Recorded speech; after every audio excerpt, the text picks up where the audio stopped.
Hello, everyone, and welcome back to National Park After Dark.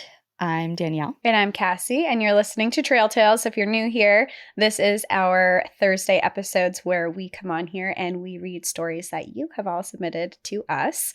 And usually they take place in the outdoors or something creepy, paranormal in a weird house. Yeah, It's that's been the generally how vibe. they I act. did ask for family lore last time or the time before or something. And I saw people wrote in. Yeah, but there's none in this episode. Oh, Sorry. well. Just something to Keep a look forward lookout to, for that if you have some family lore you want to add into our Trail Tales edition. Cool. Well, All right, do you want to go first? How did you know? Is it because you heard me start to say that? I'll go first today. Okay, go ahead. Tell me a story. This story is titled Weird Guy in the Woods. Perfect. Before I jump into my trail tale, I just wanted to start with a big thank you. My wife and I have been longtime fans of this podcast.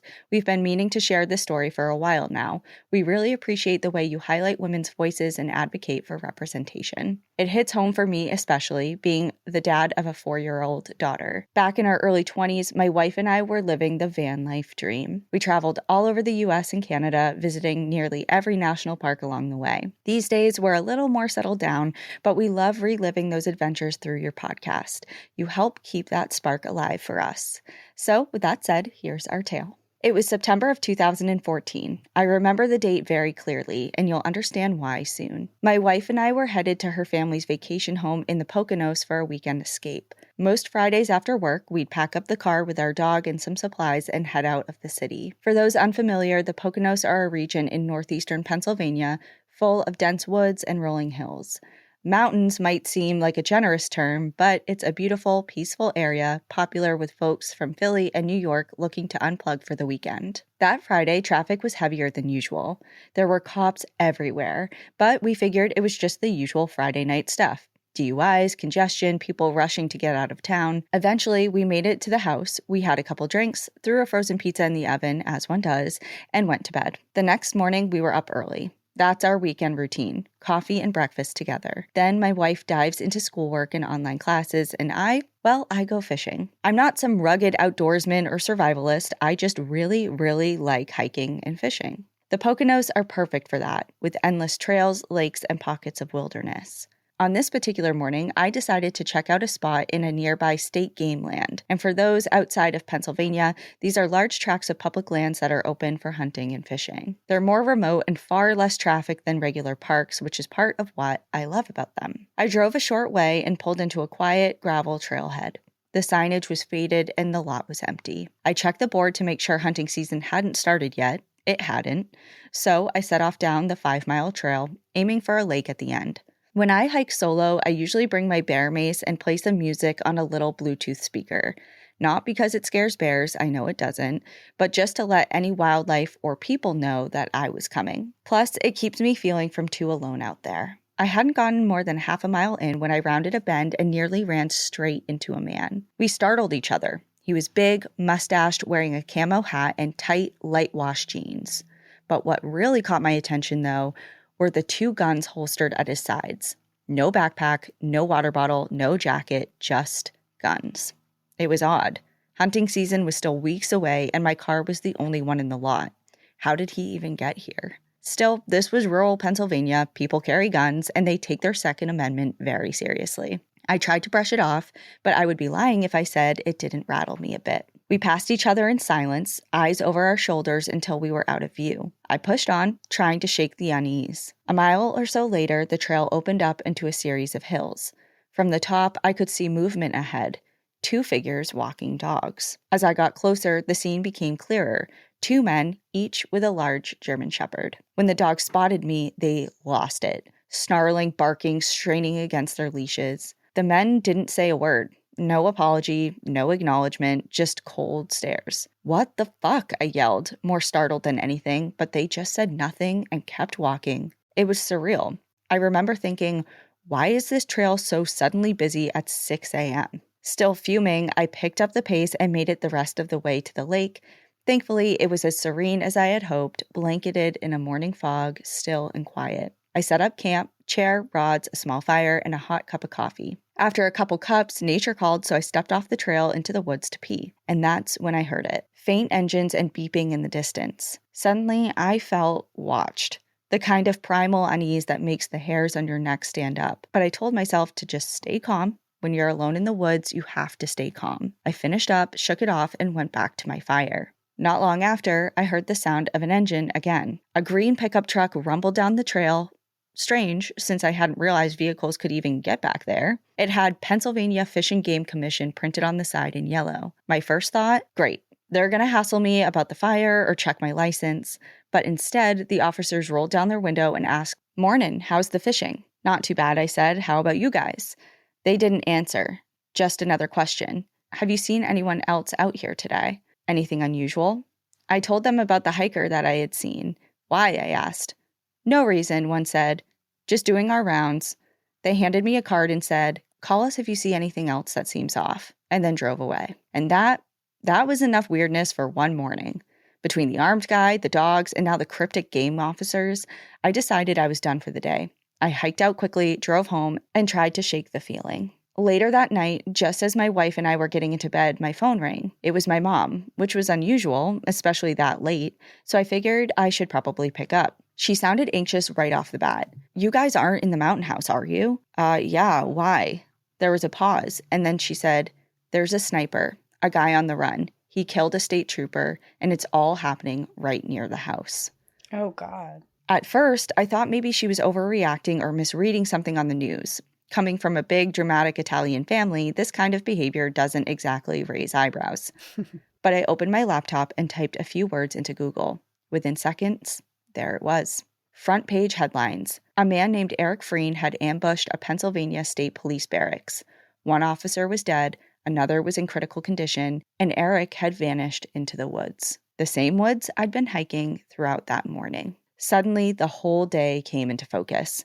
The strange encounters on the trail, the dogs, the camouflage guy with the guns, the game wardens with their cryptic questions, it just all clicked. To make things worse, the house we were staying in had this huge glass sliding door that looked over the forest, and the lock had been broken for months. We had meant to fix it, but hadn't gotten around to it. They always say sliding glass doors are like the worst doors to have, and I have always had a sliding glass door in almost every single house I've ever lived in. I've never heard that they're the worst doors to have. Yeah, they're like, I think it's just something about the ease of access they can provide, and that's why you always want like a wooden dowel. Yeah, I've always in it seen and all that. that you have those, or the metal ones, just so you Yeah. can lock them so you can't open it. But I guess the thing with a glass door is that they're easy to break. Not easy to Yeah. break, but Right. breakable. That night, as we lay there trying to sleep, we started seeing lights sweeping through the trees. First faint, and then brighter and brighter. It wasn't flashlights, it was a search helicopter, scanning the hillside with a spotlight that eventually lit up our back door like it was center stage. It was clear that the FBI had the same thought we did. If you were trying to hide, this community, mostly empty vacation homes tucked into the woods, was the perfect place to do it. We didn't wait around to find out. We grabbed our dog, packed up in record time, and hit the road, driving fast down dark, winding mountain roads until we reached the highway and felt at least somewhat out of reach. Later, we found out just how close we had been. Eric Freen had been spotted several times in the exact area I had hiked that morning. He was eventually captured a few miles from our house, holed up in an old airplane hangar. They found his makeshift campsite scattered through those same woods, filled with ammo, explosives, even a journal where he wrote about the attack in disturbing detail. Every now and then, I think back to that hike and wonder if I had taken a different turn or stayed just a little longer at that lake, would I have crossed paths with him? It's one of those things you try to not dwell on, but it definitely stays with you. Anyway, hope you liked my story. Enjoy the view, but watch out for weird dudes in the woods with guns. Wow, that's a close encounter. Like that was That's scary. And the whole time when you were telling the story, I was thinking that the first person that they came across that was just carrying guns and walking around was sketchy. And then I was thinking maybe this was Eric and it was going to come around. But now it makes sense that they were seeing police officers. They were seeing the police dogs that were in the woods. And all kind of I comes thought for a together. second they encountered the Eric. That's was what the I first was guy. thinking too. But I guess maybe not. I don't think so. I feel like he would have been violent. Yeah. And it sounds like, I think that they would have said that because I'm sure this person's face was plastered everywhere. Right. True, after true. that. So I'm sure they would have said that. But I'm guessing it was just police officers who were acting very, I don't know. I feel like if there's something going on and you're searching for a very violent person in the woods and you see someone alone walking in the woods to hike, you should say, hey, we have an active investigation. There's someone loose who just killed a police officer. We believe they're around here. It would be better if you stayed out of this area. Like, I feel like for public safety, you should tell people what's happening. You would think that, but I feel like we hear in different stories, especially years ago, maybe the protocol has changed, but there's a lot of like mum's the word about that. Like everything is kind of kept under wraps to not cause public panic or whatever. Yeah. Like I'm not sure. Which is a Yeah. valid point. But I think that there's a difference between public panic, where if you go to the lake and there's 40 people there and you're like, hey, there's a mass murderer on the loose, everyone's going to get up screaming, But if there's one singular person alone and vulnerable in the woods, I feel like even if you don't give details like, hey, this is an active investigation, we suggest that you leave, and not give like further detail, fine. But I don't know. I just think I would be really upset if I was walking in the woods and I saw all these weird things and I was totally alone. And then I found out that I was really close to someone who was very violent and the police did nothing to try and protect me. Yeah, totally valid. And it's not like, you're screaming fire in a crowded theater. No, as far as, well, glad they're okay. Yeah, me too.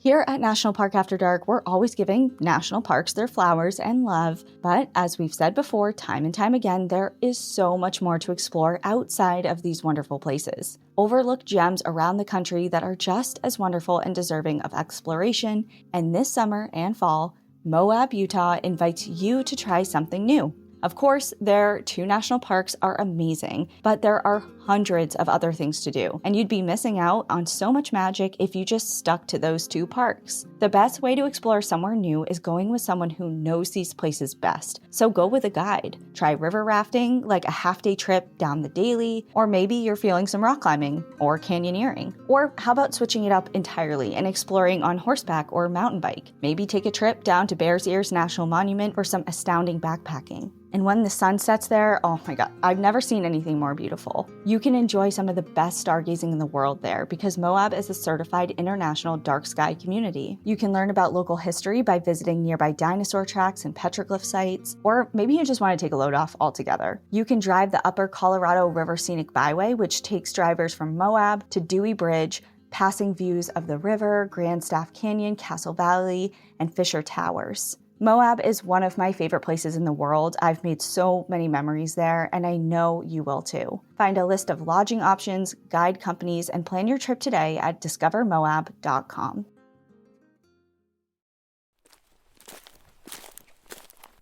Well, that was a really interesting story. My first story of this episode is titled, A Little Blue Cooler Saved My Life. Hi, Cassie and Danielle. I love the pod. You all have kept me company on my long commutes to and from work for the past years. I work as a college professor and have shared your pod with colleagues as a resource for talking about environmental issues in their classes. My story is a survival story with maybe some supernatural flavorings. Before I get into it, 2 things are important to know. 1, we were too ignorant without realizing our ignorance, which led to common sense to not even show up on our radars. 2, canoeing with a partner is a real good test of a relationship. We failed that test. Canoeing is a real test of a relationship. Al and I have gotten into ultimate arguments on canoes. It's the ultimate teamwork, you have to be in sync and yeah. When I was 20, which was a long time ago, 1900s in fact, my partner at the time and I decided to rent a canoe from an outfitter on the St. Croix River in Minnesota. National Park tie-in here is that the river is part of the St. Croix National Scenic Riverway. We were going to paddle about 7 miles downriver from Taylor's Falls, where we rented our gear, to Osceola Landing. It was mid-May and a beautiful sunny spring day, with a little briskness in the air. We loaded the canoe, a smaller cooler with our lunch in it, and extra sweatshirts. My girlfriend at the time bragged about what a great paddler she was. In hindsight, the extreme level of bragginess perhaps should have been a red flag. She sat in the front and I was in the back. I should say here that I am by no means an expert at canoeing. I can get in, I can paddle, I can steer enough to not have us crash, and I can balance well enough to not tip over. Anyway, as we're paddling along, my girlfriend keeps leaning way over the side of the canoe to paddle. It was so bad that I couldn't even paddle because I had to work hard to counterbalance since the canoe would tip so much. I asked her nicely and calmly to not lean so much. She immediately got defensive, and my simple request quickly escalated to her yelling at me, and I had no idea what I was talking about and how she used to teach girls at camp how to canoe. I wanted to fire back, "Well, did they all drown because you suck at this?" But I bit my tongue. This is so funny because I advise you to not say that. I resonate with this so hard. And it's so funny because there's something about when you go on a canoeing trip with a partner, and if you are not on the same page, that like you don't get over it. This person said this happened in the 1900s, and you can tell that they're still mad. And that's how I feel about similar. That's coming through their words. Yeah. And Al and I have had a couple. We don't do tandem kayaking or anything because that is a place where we throw hands. So okay. That's where you draw the line. That's where our relationship draws the line. But it's just so funny. I just really resonate with this already. Okay. Here's where things went even more wrong. I think we were probably doomed from the beginning, but we made this much more difficult. This was nearly 30 years ago when we still got regular actual winters with measurable snow in Minnesota. Then in the spring, all the snowmelt made our rivers wider and more faster flowing. We ended up getting off the main channel of the river thinking it would be pretty to paddle in the trees. And it was beautiful and peaceful. But the arguments my girlfriend and I had about paddling techniques didn't result in any helpful changes. And as you probably guessed, we tipped. And if we didn't make this nearly impossible already in our ignorance, and remember what I said at the beginning about common sense being out the window, we weren't wearing our PFDs. So we were in the water, our canoe is mostly sunk, we were still holding on the edge of it, and our PFDs, paddle, and cooler got carried off by the very fast moving current. My girlfriend had put her extra sweatshirt on, and when we tipped, she was having a hard time not getting swamped by it, so I helped pull it off her, and it too went down the river. When we were in the water, I remember thinking, well, fuck. Panic had not set in, as I think I was in a state of some kind of shock, like, did this really actually just happen? My mind was swirling all over the place, and I couldn't form any kind of coherent thought. It wasn't until I saw how badly my girlfriend was shivering. The water was really cold, and she was a very petite person. I knew at that moment we had to figure something out, and I knew we had to try and get back to the main channel of the river if we were to stand any chance of another canoe or boat seeing us. My hope was diminishing quickly because we had gotten quite a ways off the main channel, and we hadn't seen any other boats of any kind that day. I ended up seeing a place we could veer off to the left toward the main channel. There were more trees and down limbs, so I thought at least we could try and tangle ourselves up there enough to maybe climb a tree and get out of the water. We were still holding onto the canoe, which was mostly underwater. We managed to kick frantically and steer ourselves into the web of trees. There was a limb down in the water, and I thought if we could get the canoe on the other side of it, I could bail out the water. So we sunk the canoe under the limb and pulled with all of our might to come back up on the other side. Somehow we were able to do that. I got up on the down limb, kneeling, and all I had were my own 2 hands to make a cup and bail the water out as quickly as I could, while my girlfriend, with her bluing lips, continued to shiver so badly. With my knees and my back screaming at me as I had no other support other than to try and stay balanced on this floating limb and bail water out, I frantically worked to get the water out. Then, I feel something tap my foot. I turn around, and there was our little blue cooler. The last time I saw that thing, it was traveling down the river with everything else. I immediately grabbed it, dumped its contents out into the river. Hopefully Mother Nature will forgive me for polluting in that instance, and used it as a bucket to clear out the canoe. After some time, I was finally able to get enough water out that we could get back in and try to get back to the main channel and head downstream. Now, if you remember, I had referenced losing only one paddle when we tipped. Somehow, we managed to hang on to the other one. Using all the extra energy I could muster, I paddled us as fast as I could downstream to Osceola Landing. We got there, got out of the canoe, and piled in the van to head back to our car. And by this time, others had arrived, so there were a number of boats that staff needed to load up. Not one of them asked us where the rest of our gear was. Now, I'm not a religious person. If anything, I'd say I'm pretty agnostic. But even in my agnosticism, I am convinced that something or someone was watching after us that day. I have no way to explain how our cooler ended up at my foot when we both saw it heading downriver. And it wasn't some other random cooler because it still had our lunch in it. I shudder to think what would have happened if that thing didn't somehow make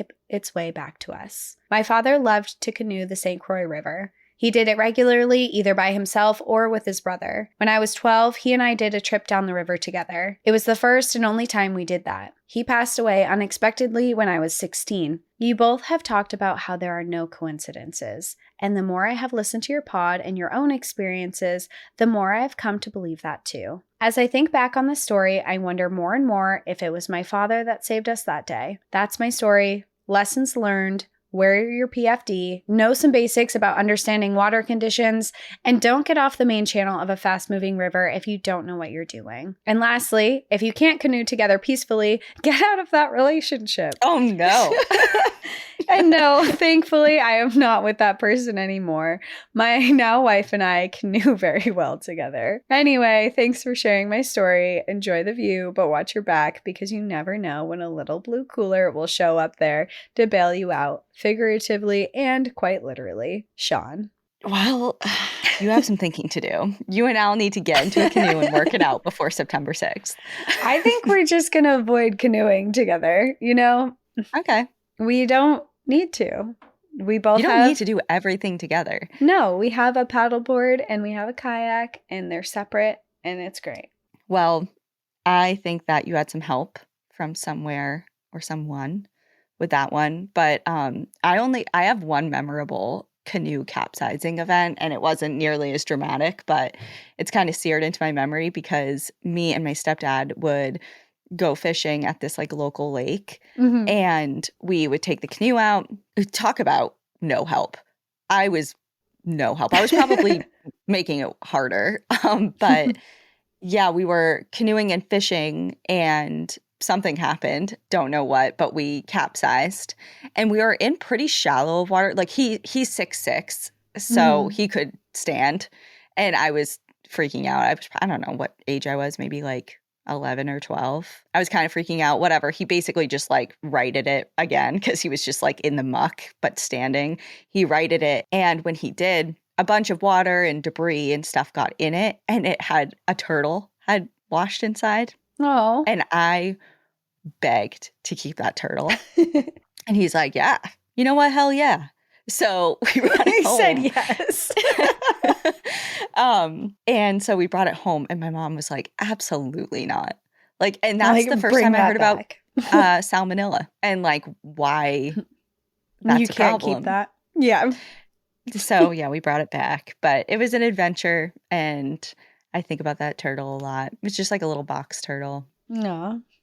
Yeah. I have one capsizing story too, actually, that I totally was lost in my memory until this story. It was also with an ex of mine, and we were canoeing on a lake, and I don't remember why we capsized. I feel like he was like messing with me, like as a joke or something, and we ended up capsizing, and we also did not have, maybe we did have life jackets. We probably had to because we rented them. So this was so long ago. This was over 10 years ago. But what I do remember about that day is that I was really thankful because we were in the middle of the lake. We could see the shore that we had to get to bring the canoe back, but there was no one else out there. So there was no one to come help us or anything like that. And I remember being really thankful because I was also the useless one in this scenario because he swam me and the canoe all the way back to the shore. You couldn't swim? I could swim, but I just like held on and swam like behind the boat. He dragged the whole canoe. Oh. And me pretty much back because I was swimming and I was trying, but he was actually the one who got us back. Like there's no way that I could have dragged a capsized canoe back to shore. But he did. And that relationship also didn't work out, but it had nothing to do with that canoe. Imagine when he reflects back, he's like, that was the moment. That whole thing. And the canoe day. Oh. Yeah, he's telling the story like this. And I'm like, he saved me. Yeah. And you're like, yeah, I barely even remember that. And it's like what he thinks about. He's like the reason it didn't work out. Yeah.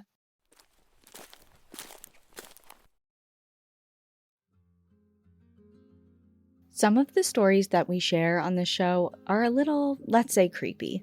Maybe you're even listening to one of those creepy tales right now, looking out your window and thinking, I could really go for a little more privacy right about now. If that window doesn't have blinds or window treatments, quick question, what are you even doing? Or if you have window treatments that are a callback to the early aughts, let's fix that with 3 Day Blinds, the leading manufacturer of custom window treatments in the US. 3 Day Blinds has local, professionally trained design consultants who have an average of 10 plus years of experience that provide expert guidance on the right blinds for you in the comfort of your own home. Just set up an appointment and you'll get a free, no obligation quote the very same day. And if you're like me and aren't particularly handy, the expert team at 3 Day Blinds handles all of that heavy lifting. They design, measure, and install so you can sit back, relax, and leave it to the pros. I trust you could do it. I mean, I could do it, but if someone else is offering, I'm going to leave it to them. I was browsing their socials and they have so many cute options. I'm now looking at my own windows thinking, hey, I think you need an upgrade.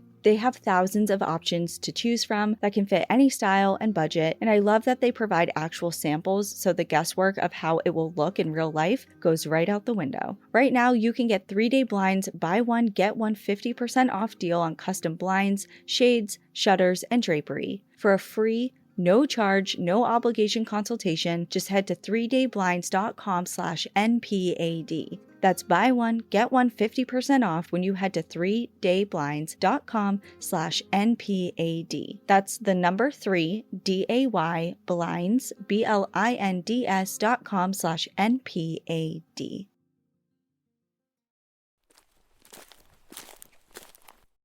Okay, my next story is titled The Outpost Between Worlds. Hi, Danielle and Cassie. After years of being a faithful listener, I am finally writing in. I'm an outdoors woman based in southwestern Montana and have spent a good part of my adult life chasing adventure in wild places. I've got my fair share of stories, close calls with grizzlies in Yellowstone, backcountry skiing with mountain goats in Glacier, but the one I'm about to share is something entirely different. It's not a classic Lost in the Woods tale. It's not quite supernatural, not exactly time travel, but it lingers in a way none of my other stories do. And truthfully, I've never told anyone before, so here it goes. I was 23, the oldest guide at an all-girls backpacking camp, full of confidence from weeks in the backcountry. After over 40 straight days in the wilderness with only brief returns to civilization to swap out groups, I was feeling invincible. Tired, sure, a little sloppy, maybe, but a pro, right? Our final trip of the season was a special one. A hybrid backpacking and horsepacking expedition through Sentinel Valley, just west of Yellowstone. The girls in our group alternated hiking and horseback riding, and the guides did too. On this particular day, I was hiking with a group on foot, while the horse group took an alternate route and planned to meet us where the trails met. We were heading towards our rendezvous point, an easy, mostly downhill 3-mile stretch on a wide, clearly marked logging trail. It was a straight shot, no problem. About 3/4 of the way through, we stopped for a water break.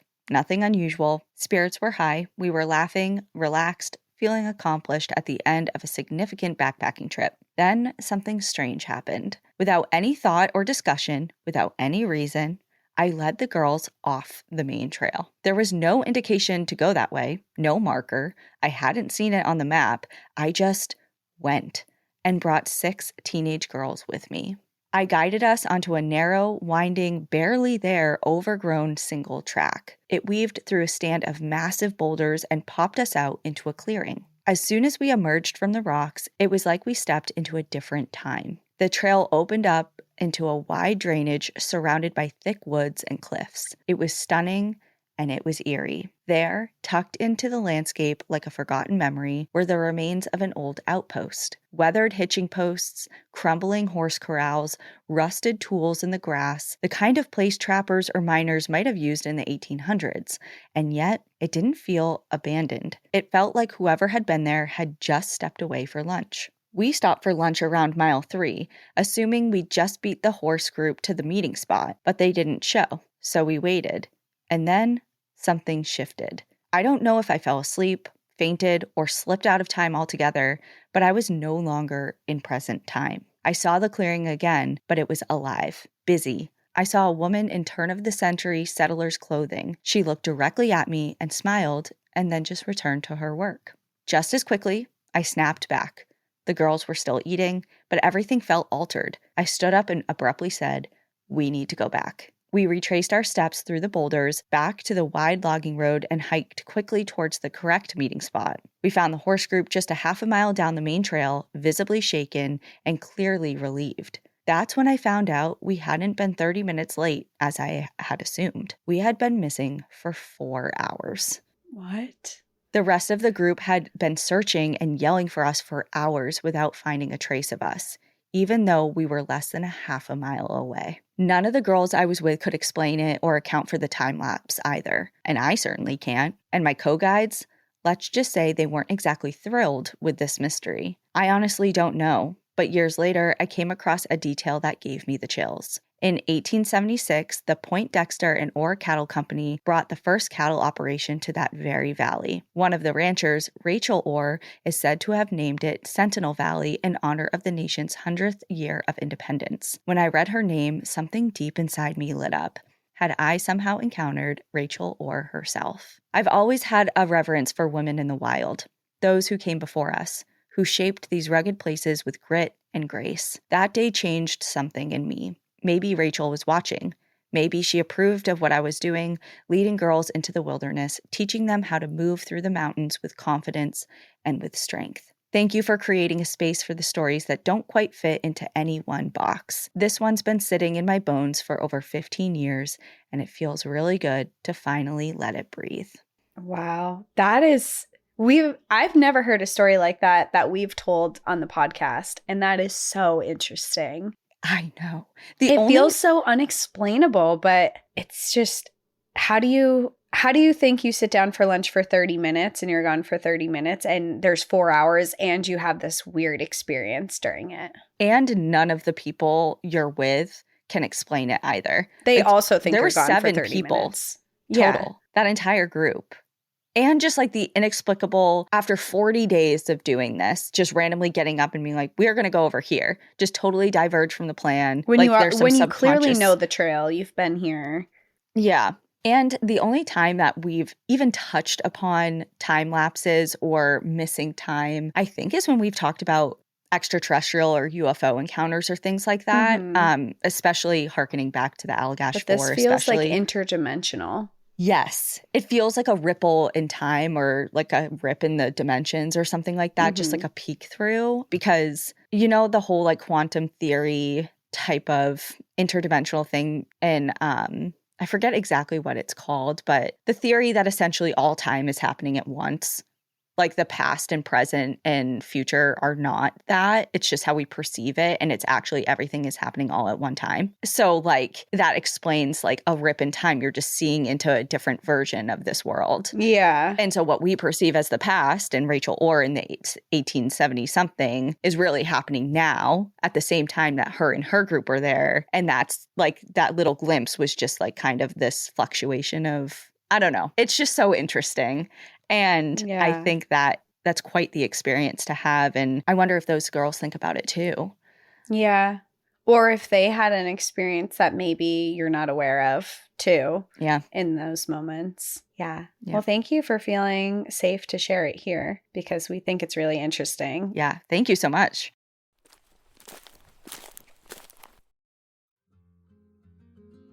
If there's one thing about me, I love a list, a reminder, a to-do, an organized calendar. It just makes my brain feel so nice. But what I don't love is scattered lists and to-dos and disorganized calendars because things get missed or lost, and when everything is all over the place, my mind doesn't handle it well. But what I do handle well and love using is my Skylight calendar. This beautifully designed digital display syncs with your existing calendars, making it effortless to track events, your appointments, any reminders you have going on in one easy-to-see place. I love it just for myself, but it is especially helpful for families with lots of different calendars going on. The calendar was designed to connect the digital and non-digital worlds that all of us are pretty much living in right now, all while bringing families together. It connects via Wi-Fi, and the digital display can showcase multiple schedules with clarity, color, and brilliance in either a 10 or a 15-inch HD touchscreen. And this all-in-one smart calendar syncs seamlessly with Google Calendar, Apple Calendar, Outlook, and more, giving you customizable views for daily,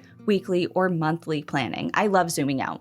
I want to see my whole month at once. You can manage events, chores, and grocery lists while assigning colors for each of your family members. With the free Skylight Companion app, you can add or update events, lists, and more on the go. And bonus, if in 120 days you are not 100% thrilled with your purchase, you can return it for a full refund with no questions asked. Right now, Skylight is offering our listeners $30 off of their 15-inch calendars by going to skylightcal.com/NPAD. Go to skylightcal.com/NPAD for $30 off of your 15-inch calendar. That's skylightcal.com/NPAD.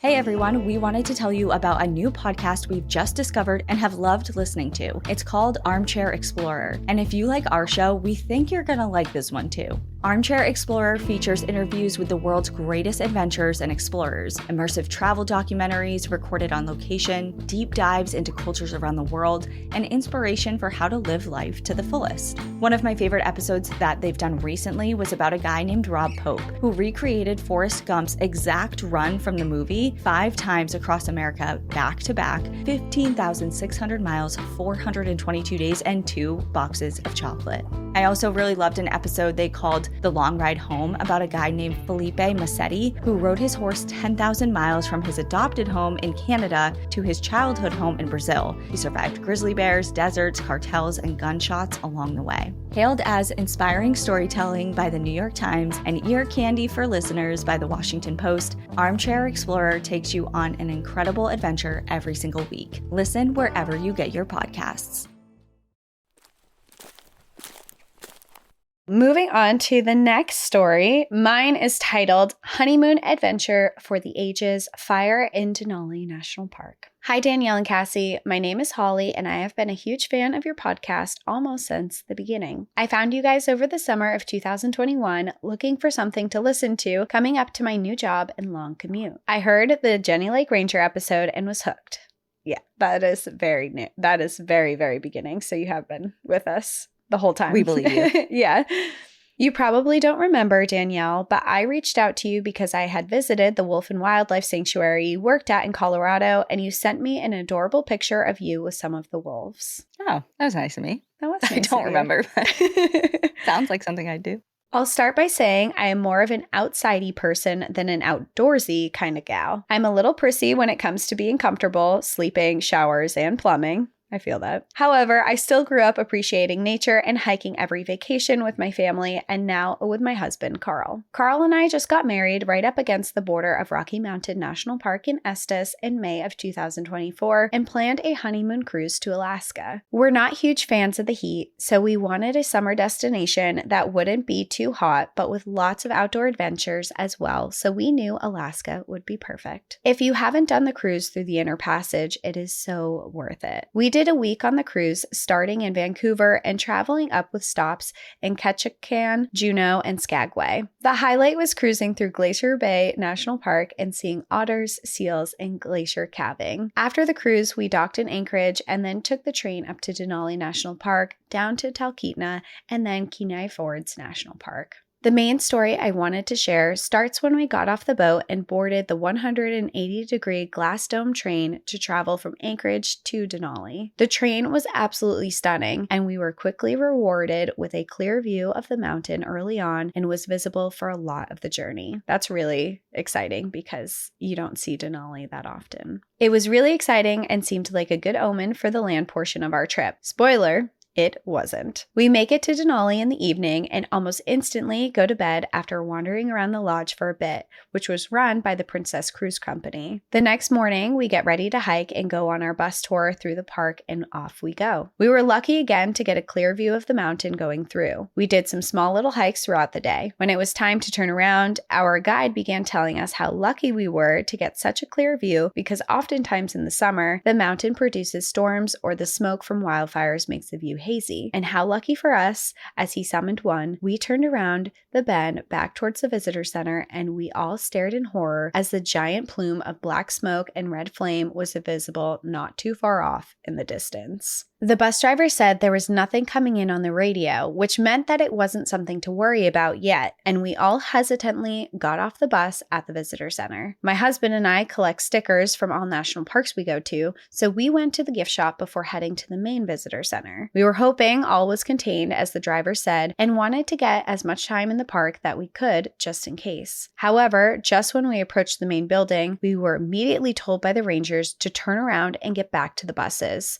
The park was being evacuated and the fire was only a mile out from the entrance. My stomach dropped as we all waited and waited for the buses. With the fire so close to the road, we were told we may not be able to get back to the lodge for our stuff and might be immediately shipped off to the McKinley Lodge on the other end of the park for evacuation. Holy fuck, our passports and medications are in the hotel. What the hell are we going to do? My husband and I were beginning to panic a bit as we sat on the bus and waited for any kind of information. We then heard the buzzing of a close-by plane and watched as smoke jumpers leaped out almost directly in front of us. Looking back, it was super cool to see those heroes in action, but absolutely terrifying that you could see the people landing because you're so damn close to the fire that they're trying to extinguish. After almost an hour of waiting and wondering and rising panic, they finally told us they could take us to the lodge. We get back to our room and immediately Carl and I start packing as we're assuming they're going to evacuate us at any minute, seeing as the fire was just 0.5 miles from the lodge. In the middle of packing our things, the lights and air conditioning are cut off.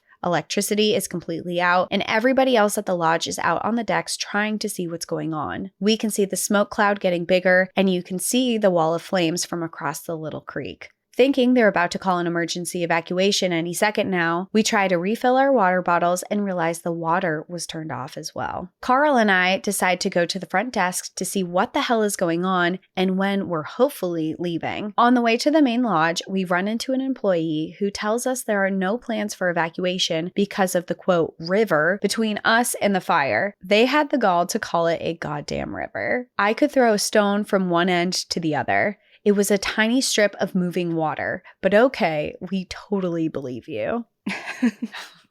That's so frustrating and scary. With nothing else to do, we head back to our room to be near our stuff just in case. We're sharing binoculars with our neighbors and looking at the giant flames and the planes dropping water in the fire retardant. My husband and I had 2 bottles of champagne we won on the cruise that we had brought with us, and with no electricity to preserve it, we decided to indulge to try and calm our nerves. I have a hilarious picture of Carl drinking straight from the bottle in front of the flames that I will attach and feel free to share. Another few hours pass and we go in to inquire about any other changes and to ask about food, water, and a bathroom. We discover they brought in a few porta potties for the time being, and by a few, there ended up being 5 total for 500 guests. Disgusting. It's like the what is it, like the fire festival? I was just thinking that too. It's like, here's a sandwich.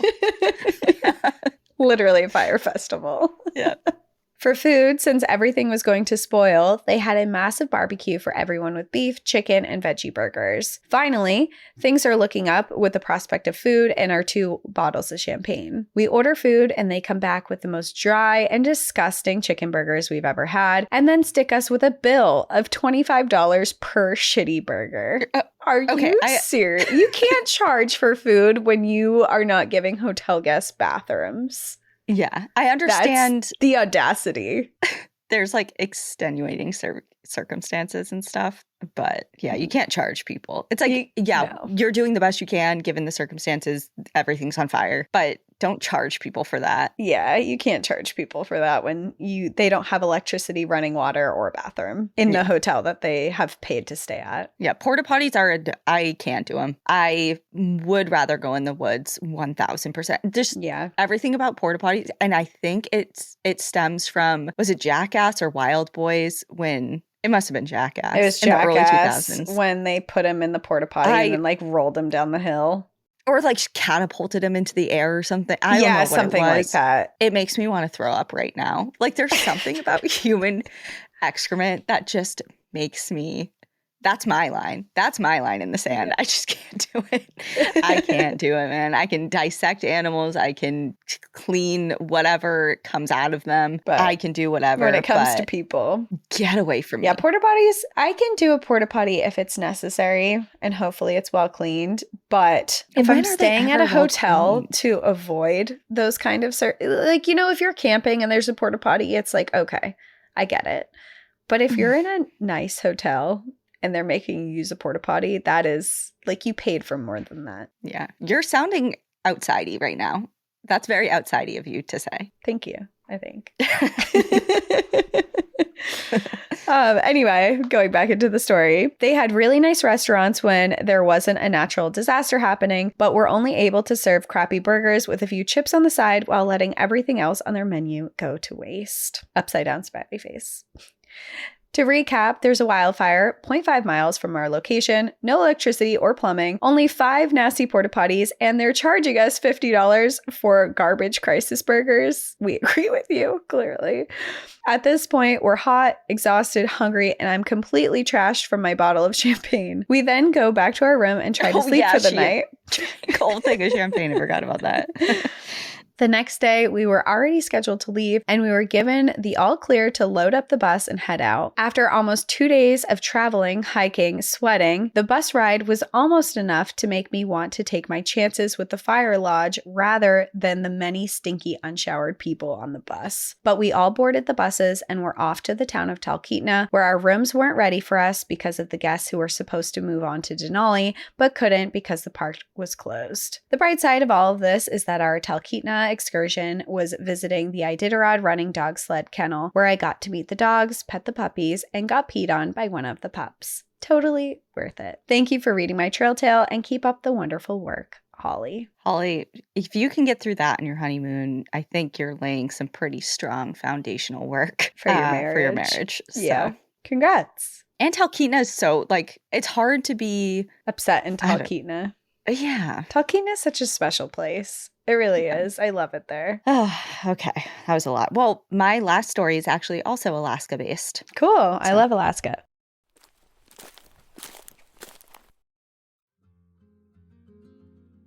Summer is officially just weeks away, and now is the time to ensure you prepare to make this upcoming season your best yet. And Factor is here to help make that happen with their nutritious 2-minute meals. Eating well has never been this easy. Just heat up and enjoy, giving you more time to do whatever you want, like maybe planning your next national park adventure. So get outside instead of prepping and cooking indoors. Factor meals arrive fresh and ready to eat, perfect for any active lifestyle. With 45 menu options, you can pick gourmet meals that fit your goals. Choose from Calorie Smart, Protein Plus, Keto, and more. I'm personally really trying to maintain a higher protein intake, and Factor makes that easy and delicious. Like their ancho lime salmon, are you kidding me right now? I'm drooling. Factor powers your day with satisfying breakfasts, on-the-go lunches, premium dinners, and guilt-free snacks and desserts. So get started at factormeals.com/NPAD50OFF and use code NPAD50OFF to get 50% off plus free shipping on your first box. That's code NPAD50OFF at factormeals.com/NPAD50OFF for 50% off plus free shipping.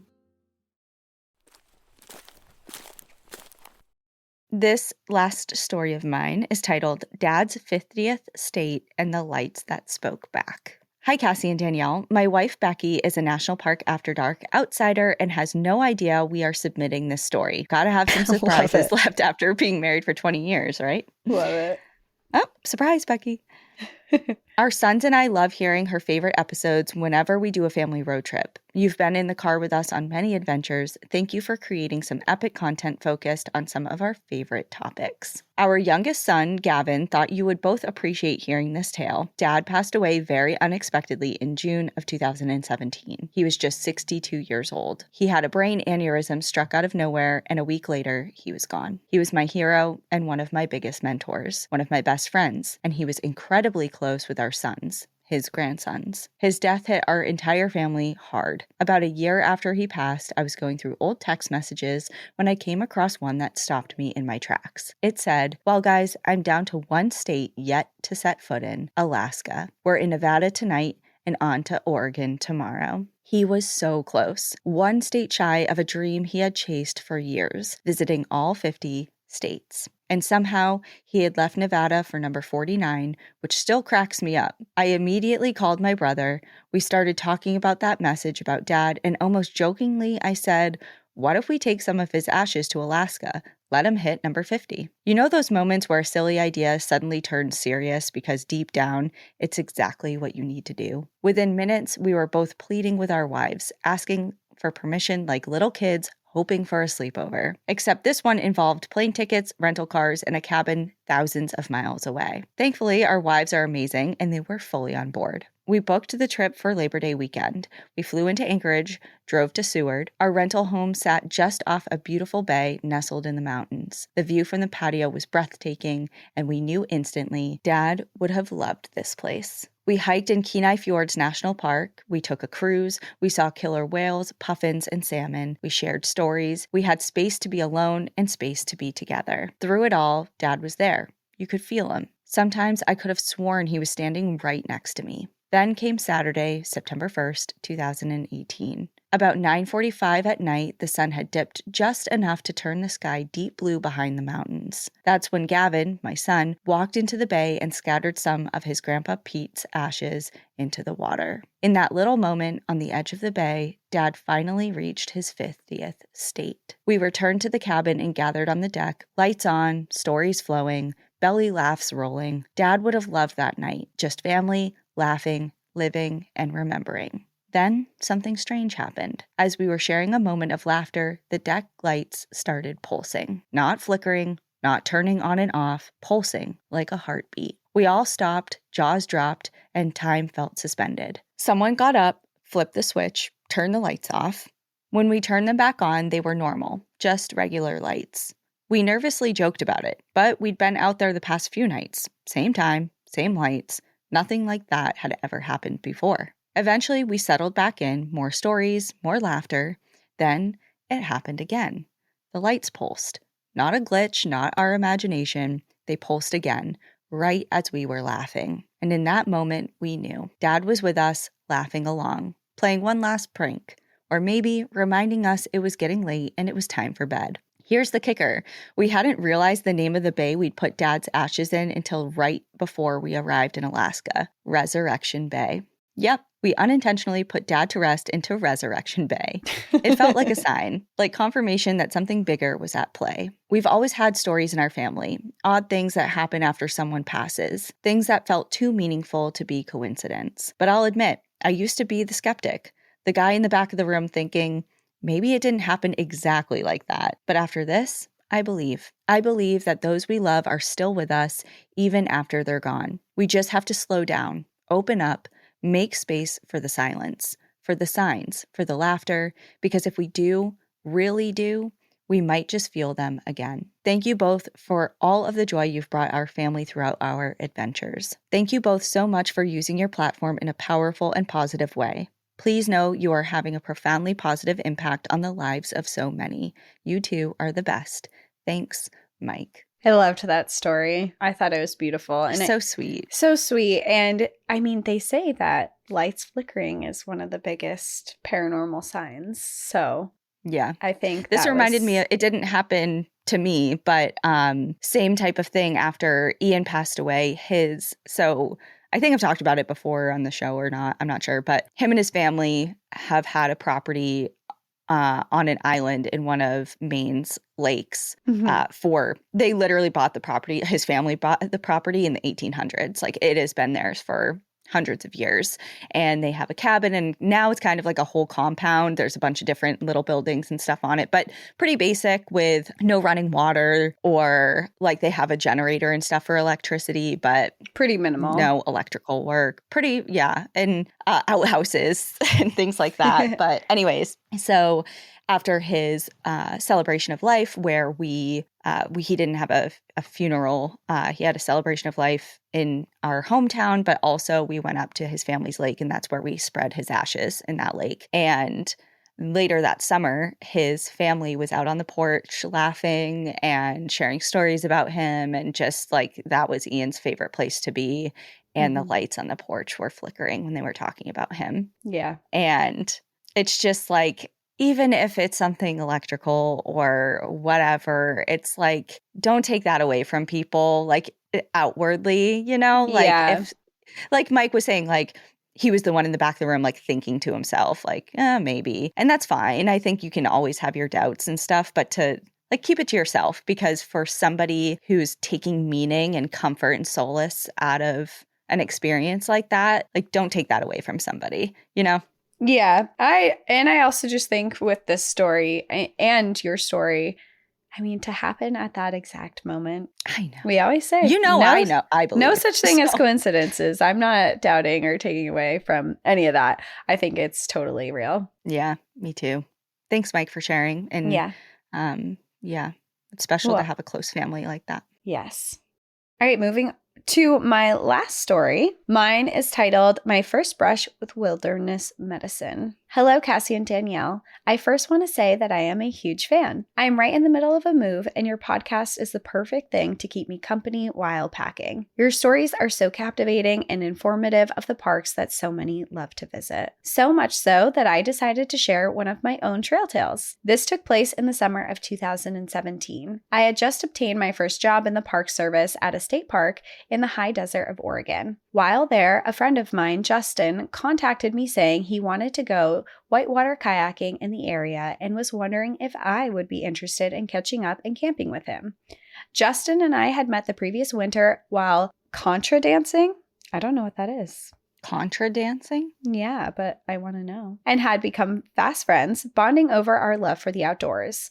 I was excited to see him again, so I agreed. That evening, I drove 45 minutes into BLM land outside the west entrance of the park to scout for a place to camp. I found an amazing campsite that was a short walk away from the view of the Three-Fingered Jack. The site itself was a small clearing right off the road surrounded by tall pines. Justin arrived, we cooked dinner, caught up, watched the sunset, laughed, sang, and dozed off. In the middle of the night, I woke up and Justin was not in the tent. I called his name thinking he must have gone to the bathroom. However, there was no answer. Odd.